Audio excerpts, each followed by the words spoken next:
이스라엘 백성들이 광야 생활을 하는 동안에 그들에게 가장 중요한 것이 무엇이냐라고 물어본다면 혹독한 상황과 환경을 잘 버티고 견디는 것이라고 생각할 수 있겠지만 그것은 아니었습니다. 또한 광야와 가나안의 민족들과의 전쟁에서 승리할 수 있도록 어떤 훈련을 받고 준비를 하는 것도 아니었습니다.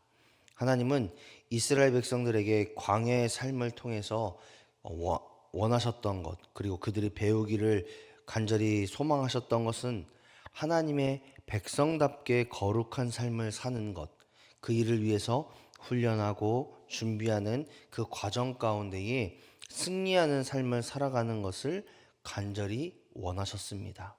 대부분 우리가 세상 살아가는 사람들의 생각은 그 광야에서 어떤 혹독한 훈련을 통해 가나안 전쟁을 준비하고 그들 가운데 승리하는 것을 원한다라고 생각하지만 하나님은 이스라엘 백성들에게 요구하는 것 한 가지, 하나님의 백성답게 하나님을 의지하고 신뢰하는 삶을 살아가는 것을 간절히 원하셨다라는 거죠.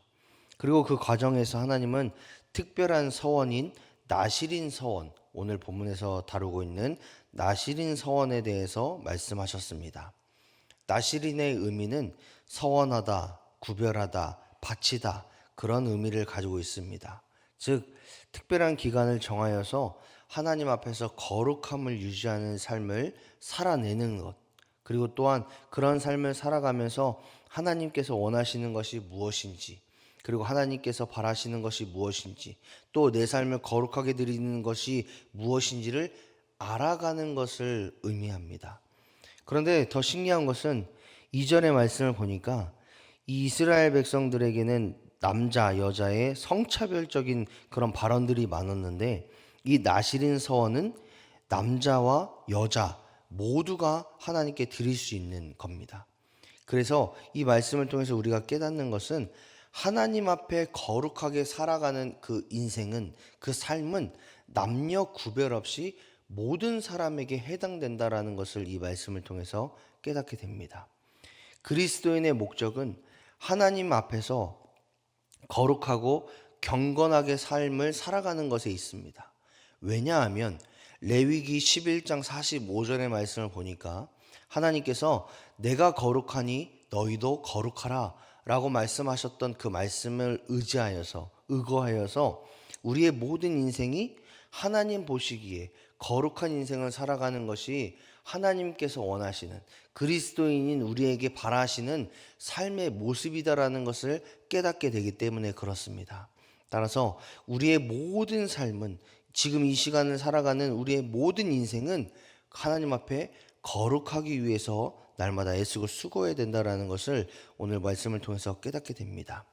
그러면 이 말씀을 쭉 보면 나실인의 조건 혹은 나실인으로서 살아갈 수 있는 그 방법이 뭘까라고 했을 때에 3절의 말씀을 보니까 독주와 포도주, 더 나아가 포도로 인해서 나온 모든 것들을 먹지 말라는 것이 나실인의 조건이었습니다.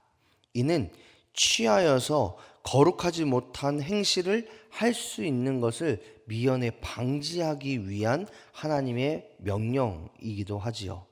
그리고 5절의 말씀을 보니까 삭도, 즉 칼을 머리에 대지 말라, 즉 이발을 하지 말라라고 이야기하고 있습니다.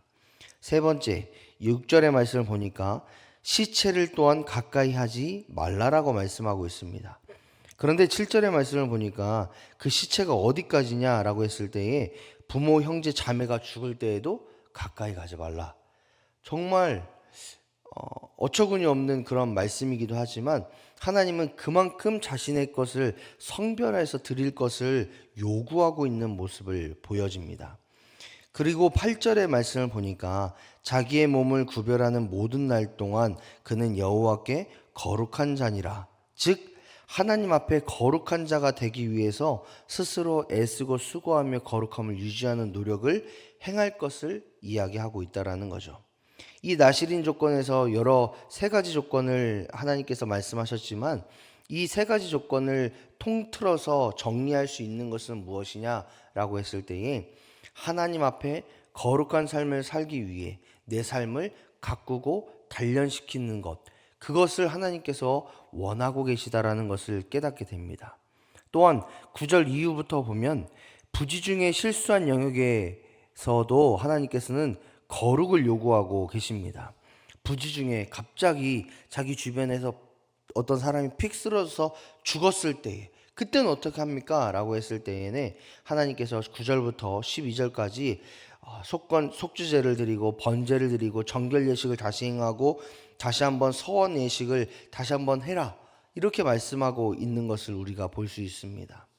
나시린으로 하나님 앞에 거룩하게 서기 위해 자신의 삶을 거룩하게 유지하고 또 가꿔 나감으로 말미암아 하나님 앞에 신실함으로 세워져 나가는 것이 바로 나시린이었다라는 거죠. 그리고 이런 신실함으로 말미암아 이스라엘 백성들은 하나님께서 원하시는 그 선한 길로 자신들을 인도하시고 또한 행하기를 원하시는 그런 모습들을 배워가고 또 익혀가고 더 나아가 후대에까지 가르쳐주는 그런 모습들을 보게 됩니다. 더 나아가 하나님께서는 이 나시린의 조건에 맞는 사람들을, 이 이스라엘 백성들을 인도하는 지도자로 세우셨습니다. 그 말은 뭐냐? 하나님께서 원하시는 지도자는 능력이 특출나거나 혹은 외모나 다른 조건들이 출중한 사람이 하나님 앞에 쓰임받는 사람이 아니라 하나님 앞에 거룩한 사람, 즉 하나님의 말씀에 순종하고 하나님께서 원하시는 방법대로 살아가고 하나님의 성품을 배워가고 하나님 앞에 겸손하게 하나님만 높여드리는 그 사람을 하나님께서 사용하셨다라는 것을 우리는 또한 보게 됩니다. 세상은 우리에게 능력이 출중한 사람들을 요구합니다. 능력이 출중해야지만 쓰임 받는다라고 이야기합니다. 그리고 그런 사람들이 지도자가 되고 지도자가 되어 이 나라를 이끌어 간다라고 이야기합니다. 그런데 하나님 나라는 하나님 앞에 거룩하게 서는 자, 겸손하게 하나님만 높이는 사람을 하나님께서 사용하시고 또 그 사람을 통해서 하나님의 역사가 일어난다라는 것을 우리는 이 민수기 6장 1절부터 12절 말씀, 더 나아가 성경 전체를 통해서 깨달을 수 있습니다. 따라서 우리는 하나님께서 보시기에 합당한 거룩의 옷을 입고 거룩한 삶을 살아가며 거룩한 삶을 살아가기 위해 내 삶을 가꾸고 단련시키고 그리고 하나님께 바르게 서야 됩니다. 그리고 우리의 가정과 우리의 자녀손들과 우리의 교회가 그리고 이 나라 이 땅이 그러한 일들을 위해 애쓰고 수고해야 된다라는 것을 오늘 말씀을 통해서 깨닫게 됩니다. 하나님의 기쁨이 되어지는 이 나시린이 저와 여러분의 삶이 되시기를 주님의 이름으로 축복합니다. 더 나아가 저와 여러분의 가정과 자녀손들이 나시린으로 하나님 앞에 겸손하게 거룩하게 서는 그 축복된 인생이 되시기를 주님의 이름으로 축복합니다. 그 일을 위해서 우리가 해야 되는 것은 무엇일까요? 오늘 이 새벽에 피곤하고 힘든 몸을 이끌고 나오셨지만, 그러나 이곳에서 나오셨을 때에 나왔다 해서 끝이 아니라 내 자녀를 위해, 가정을 위해, 교회를 위해, 그리고 그 모든 것들이 하나님 앞에 거룩하게 서기 위해 우리가 목숨을 걸고 생명을 다하여 끝까지 노력하며 기도하는 것이 우리의 사명 아니겠습니까?